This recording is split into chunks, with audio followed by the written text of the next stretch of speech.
Physical refining செய்யப்பட்ட SKM Poorna rice brand oil. தமிழக அரசியல் நிலவரத்தை சில மாதங்களுக்கு அமைதியாக வேடிக்கை பார்த்த மத்திய உள்துறை அமைச்சர் அமித்ஷா முடிவு செய்திருப்பதாக வெளியான தகவல் பரபரப்பை ஏற்படுத்தியுள்ளது.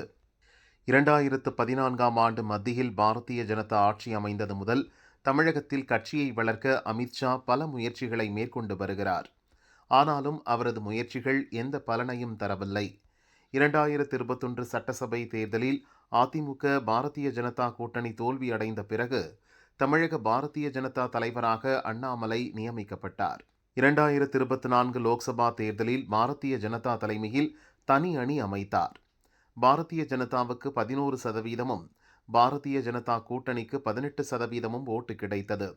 ஆனால் இந்த முயற்சி திமுக கூட்டணிக்கு சாதகமாகி 39 இடங்களையும் அந்த கூட்டணி அள்ளியது.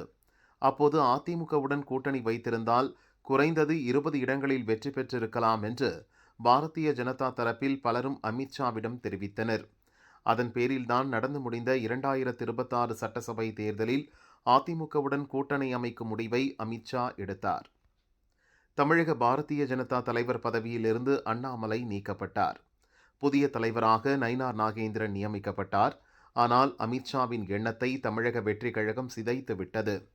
தமிழக களம் இப்படி மாறுபட்ட முடிவுகளை தருவதால் பாரதிய ஜனதா தலைவர்களுடன் அமித்ஷா முக்கிய ஆலோசனை நடத்தினார். அதில்தான் தமிழகத்தை பொறுமையாக கையாள அவர் முடிவு செய்திருப்பது தெரிய வந்துள்ளது. இது தொடர்பாக பாரதிய ஜனதாவின் முக்கிய புள்ளி ஒருவர் கூறியது, தமிழக தேர்தல் முடிவு அமித்ஷாவை ஆச்சரியப்பட வைத்துள்ளது. அதிமுக கூட்டணிதான் வெல்லும் என்று அவர் முதலில் நினைத்தார். ஆனால் தேர்தல் நெருங்க நெருங்க களம் மாறியது.